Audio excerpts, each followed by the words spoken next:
વરસાદનું વાતાવરણ છે, હજી મજા નથી. તો નાય તો લીધો બહુ નાયા ન આવે. અને આપણે ઘરના જે સાફ સફાઈ કરવાની હતી બધું થઈ ગયું છે.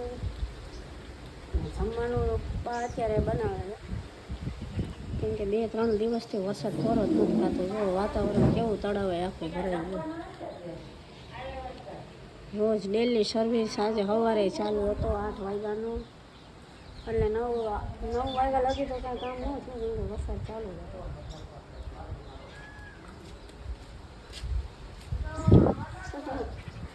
એટલે હવે બધું કામકાજ પૂરું થઈ ગયું અને ફ્રી થઈ ગયા. ખાલી જમવાનું એક જ બાકી છે.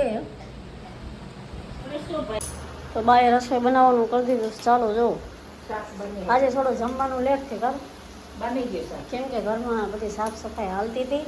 બિલકુલ એટલે હજી અત્યારે જ નાહી ધોઈને બધા થયા ફ્રી થયા. રસોઈ હવે બનાવે છે, કેમ કે બધું આપણે ઘરમાં થોડુંક સાફ સૂફ કરવાનું હતું. સરસ મજાનું થઈ ગયું જોરદાર. બાએ તો અહીંયા હે ને આટલું ટાઈટ રહી ગયો કે મને ટાઈટ બહુ લાગે લાગે છે. તો બા એમ કહે છે હવે બા વરસાદથી છે ને કંટાળી ગયા કે વરસાદ બંધ જ નથી થતો. બા ઘરમાં છે ને આમ અંદર ને અંદર રહીને બા કંટાળી જાય. અંદર ગમતો નથી, બહાર વરસાદ બેસવા દેતો એટલે હવે આ કાંઈ બંધ રહેવાનો નથી. અને વાતાવરણ આમ છે ને ઠંડુ ઠંડુ એટલે એટલે જ બધા માંદા થઈ ગયા.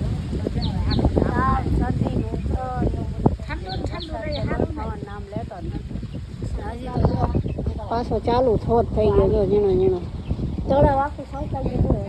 એ તો ન બંધ હવે જમવાનું શું હોય થાય. તૈયાર થઈ જવાનું.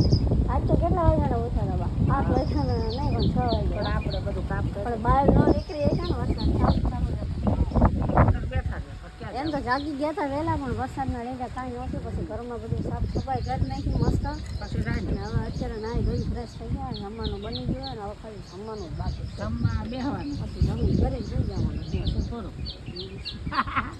તો જો અત્યારમાં વાંદરો આવી ગયો. ભાત ખાઈ જો ભૂખ લાગી છે. બા અહીંયા જો સાના ભાત ખાય છે. ભૂખ લાગી છે ને? ઓ કપિરાજ, ભૂખ લાગી? ખાઈ લે ખાઈ લે. સારું કહેવાય આપણા ઘરે કપિરાજ ખાય છે ભાઈ. જય શ્રી રામ બોલો. જય શ્રી રામ. હા હા દાંડો ઉપાડ્યો. તો જો બહાર અત્યારે સેટ મને શરદી જેવું થઈ ગયું છે ને, એટલે આ ઠંડુ હવામાન છે ને, આ બધું ઠંડુ ઠંડુ. હજી શિયાળો આવ્યો નથી ને પેલા જો બાય સેટ એ શરદીનું થઈ ગયું, માથું ને બધું સડી ગયું છે. લાવ બધું પેલ લેવું પડે. વાતાવરણ જેન તાજું થઈ ગયું ને વાતાવરણ. અને હજી જો બા બીજું સેટર તૈયાર રાખજો પાછો અંધારો. આ પડે તો ઓલું પેલ લેવું. દબાઈ તો ચાલો આને પકડ. તો હવે જો સુંદરીનું બા કાંઈક કરે. માથે બાંધવાનો કાપ બનાવો છે. બાને ટાઈટ બહુ ચડી ગઈ છે. શરદી અને ઓલી બાજુ આ પોપટનું આખો દિવસ કામ આને આપી પણ દીધું. ચાલુ છે પોપટ.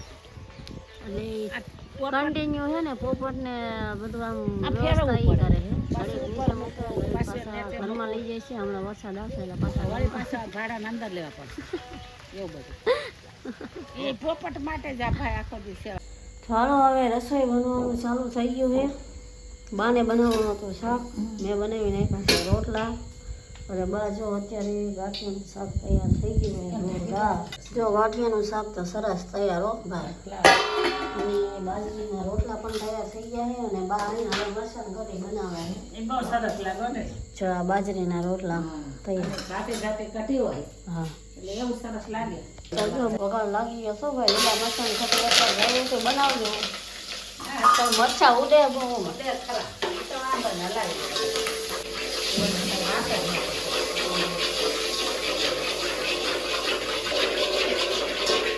તો જો વઘાર બાકી છે. બારે મૂકી દીધો લોટ. લોટને છે ને હાથ રીતે શેકી દેવાનો. હા પછી હાથ રડી દેવાના. નીચે હળદર હોય. હાથ ગ્લાસ તમારે આટાનો પીન આવે પછી વળી સ્વાદ નહીં ખાલી. પછી આમાં છાશ આ નાખી રેડી દેવાની. દેવાનું અને પછી હળદર મીઠું. પછી કઢી તૈયાર. તૈયાર ઘાટી થઈ જાય એમ.